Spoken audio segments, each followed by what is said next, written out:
اس کو قرآن پاک نے ناجائز قرار دیا ہے، چاہے وہ ایک بیوی ہے یا زیادہ بیویاں ہیں۔ اگر یہ والا رویہ ہوگا تو قرآن مجید کہتا ہے کہ یہ جائز نہیں ہے۔ تیسرا سوال کہ کیا بیوی کے جسم پر کہیں بھی کوئی میٹھی چیز لگا کر چاٹنا کیسا ہے؟ یعنی کہ چاکلیٹ یا کریم وغیرہ لگا کر چاٹنا کیسا ہے؟ کیا یہ صحیح ہے؟ بیوی کے جسم کو زبان سے چاٹنا یہ درست نہیں ہے۔ اگر آپ نے پیار کرنا ہے تو آپ بیوی کی گال، پیشانی یا ہونٹ وغیرہ چوم سکتے ہیں، لیکن پورے جسم کو چاٹنا، کریم یا چاکلیٹ لگا کر چاٹنا بھی درست نہیں ہے، کیونکہ یہ ویسٹرن کلچر ہے۔ مسلمانوں کو غیر مذہبی طریقے بالکل بھی اپنانے نہیں چاہیے، یہ درست نہیں ہے۔ یہ انسانوں کا نہیں، جانوروں کا طریقہ ہے۔ جانور جب پیار کرتے ہیں تو وہ ایک دوسرے کے جسم کو چاٹتے ہیں، تو اس لیے انسان کو ایسی حرکت نہیں کرنی چاہیے۔ چوتھا سوال کہ کیا شوہر اور بیوی ایک دوسرے کے زیر ناف بال کاٹ سکتے ہیں یا نہیں؟ شوہر اور بیوی کو ایک دوسرے کے زیر ناف بال یعنی شرمگاہ کے بال نہیں کاٹنے چاہیے، اپنے بال خود کاٹنے چاہیے۔ اگر شوہر یا بیوی معذور ہے، بیمار ہے یا ایسی کوئی مجبوری یا بیماری ہے کہ شوہر یا بیوی اپنے بال نہیں کاٹ سکتے، اس صورت میں شوہر اپنی بیوی اور شوہر کے زیر ناف بال کاٹ سکتی ہیں۔ بغیر کسی وجہ کے صرف مزے کے لیے ایسے کرنا غلط ہے، ایسا ہرگز نہیں کرنا چاہیے۔ پانچواں سوال کہ بیوی کو خرچہ دینے کا کیا حکم ہے؟ بیوی کو خرچہ نہ دینے کی کیا سزا ہے؟ اگر کوئی شوہر اپنی بیوی کو کسی بھی طرح کا کوئی خرچہ نہ دے تو ایسے میں بیوی کو کیا کرنا چاہیے؟ اس کے بارے میں نبی کریم صلی اللہ علیہ وآلہ وسلم نے کیا فرمایا ہے؟ اگر کوئی شوہر اپنی بیوی کو خرچہ نہیں دیتا تو پھر بیوی کو کیا کرنا چاہیے؟ یہ ویڈیو ہر میاں بیوی کے لیے بہت ہی زیادہ اہم ہے۔ ایک عورت اپنے گھر والوں کو، اپنے ماں باپ کو، اپنے بہن بھائیوں کو، سب کو چھوڑ کر آپ کے پاس اپنی زندگی بسانے کے لیے آتی ہے۔ اس کے بعد یہ آپ کی ذمہ داری ہو جاتی ہے کہ آپ اس کا اچھی طرح سے خیال رکھیں اور اس کی تمام ضرورتوں کو پورا کرنے کی کوشش کریں، کیونکہ آپ کی بیوی کا بھی یہ دل کرتا ہے کہ وہ بھی اپنی ضرورتوں کا سامان خریدے، اپنے رشتہ داروں کو تحفہ وغیرہ دے، صدقہ خیرات کرے۔ مگر بہت سے لوگ گھر کا سارا سامان تو لا کر دے دیتے ہیں، مگر اپنی بیوی کو کسی بھی طرح کا کوئی خرچہ نہیں دیتے۔ کچھ لوگ ایسے ہوتے ہیں جو اپنی ساری کمائی اپنے گھر والوں کے ہاتھوں میں تھما دیتے ہیں، مگر اپنی بیوی کو خرچے کے طور پر کچھ بھی نہیں دیتے۔ جب بیوی خرچے کے بارے میں بولتی ہے تو وہ جواب دیتے ہیں کہ وہ خود ہی اس کا سامان لا کر دے دیں گے۔ ایسا کرنا صحیح نہیں ہے۔ ایک مرتبہ حضرت ابو سفیان رضی اللہ تعالیٰ عنہ کی بیوی نبی کریم صلی اللہ علیہ وآلہ وسلم کی خدمت میں حاضر ہوئی اور اللہ کے نبی سے ایک مسئلہ پوچھنے لگی۔ حضرت ابو سفیان رضی اللہ تعالیٰ عنہ کی بیوی نے آپ صلی اللہ علیہ وآلہ وسلم سے عرض کیا، یا رسول اللہ صلی اللہ علیہ وآلہ وسلم، میرا شوہر ایک بخیل آدمی ہے، یعنی بہت زیادہ کنجوس ہے، وہ مجھے کسی بھی طرح کا کوئی خرچہ نہیں دیتا، کیا میں اس کو بتائے بغیر اس کے مال میں سے کچھ حصہ نکال لوں؟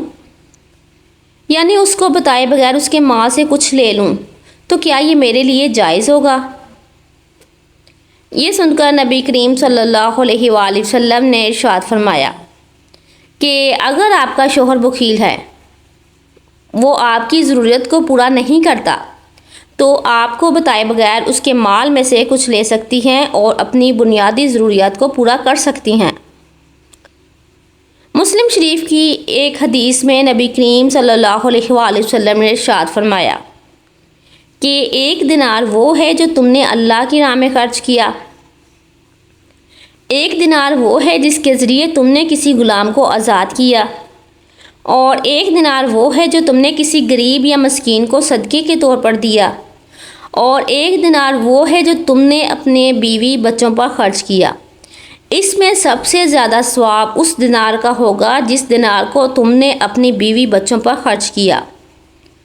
جو لوگ اپنی بیویوں کو خرچہ نہیں دیتے ہیں، ایسے لوگوں کو یہ سوچنا چاہیے کہ اگر کبھی کسی وجہ سے آپ کی بیوی کو کچھ پیسوں کی سخت ضرورت پڑ جائے اور اس وقت اس کے پاس ایک بھی پیسہ موجود نہ ہو تو کیا یہ بیوی کے ساتھ زیادتی نہیں ہوگی؟ اس لیے تمام مسلمانوں کو چاہیے کہ وہ اپنی بیویوں کو خرچہ مقرر کریں، اپنی آمدنی اور بیوی کی ضروریات کے حساب سے اس کا خرچ مقرر کرے اور بلا ناغہ ہر ماہ بیوی کا خرچہ اس کو دیتے رہیں جو آپ کو مناسب لگے، تاکہ آپ کی بیوی اپنی ضروریات کی چیزوں پر خرچ کر سکے۔ اس کے بعد آپ اپنی بیوی سے ان پیسوں کا حساب بھی نہ لیں، چاہے وہ ان پیسوں کو اپنے اوپر خرچ کرے یا چاہے وہ ان پیسوں کا صدقہ خیرات کرے۔ اس بات کو بھی یاد رکھنا چاہیے کہ بیوی پر خرچ کرنے سے شوہر کی مغفرت بھی ہوتی ہے۔ ایک حدیث شریف میں نبی کریم صلی اللہ علیہ وآلہ وسلم نے ارشاد فرمایا،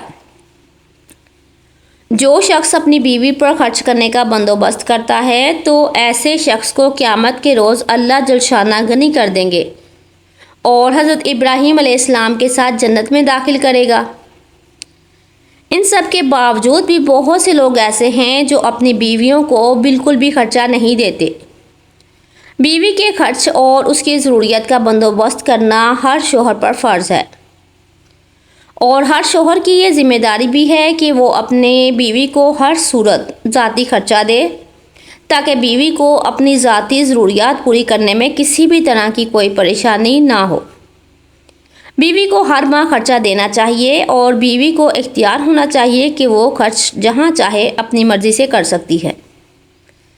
نبی کریم صلی اللہ علیہ وآلہ وسلم نے ارشاد فرمایا کہ ایک مرد کا بہترین صدقہ وہ ہے جو وہ اپنی بیوی پر اور اپنے بچوں پر، اپنے بوڑھے ماں باپ پر خرچ کرتا ہے۔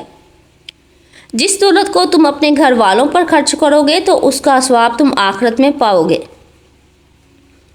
حضرت علی رضی اللہ تعالیٰ عنہ فرماتے ہیں کہ 3 طرح کے مرد یا شوہر ایسے ہیں جن کے ساتھ بیویوں کا زندگی گزارنا مشکل ہو جاتا ہے۔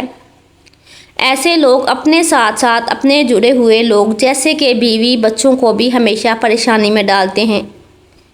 یہ وہ 3 مرد یا خاوند ہیں جن میں 3 خامیاں یا برائیاں موجود ہوتی ہیں۔ ایسے لوگوں کے ساتھ بیوی کا زندگی گزارنا بہت دشوار ہو جاتا ہے۔ پہلی بات، جو مرد نامحرم کو گندی نگاہوں سے دیکھتا ہے، یعنی ایسا شوہر جو پرائی عورتوں پر نگاہ ڈالتا ہے، جس کے دل میں غیر محرم کے لیے گندگی بھری پڑی ہوتی ہے، ایسے شوہر کے ساتھ بیوی کو زندگی گزارنا مشکل ہو جاتا ہے۔ دوسری بات، ایسا شوہر جو اپنے بیوی بچوں کی ضروریات کو پورا نہیں کرتا، یعنی کہ ایسا شوہر جو اپنے بیوی بچوں کا خیال نہیں رکھتا، وہ ان کو ان کی بنیادی ضرورتوں کے لیے خرچہ نہیں دیتا۔ تیسری بات، ایسا شوہر جو بات بات پر جھوٹ بولتا ہے، غیبت کرتا ہے، ایسے مرد کے ساتھ زندگی گزارنا بیوی کے لیے مشکل ہو جاتا ہے۔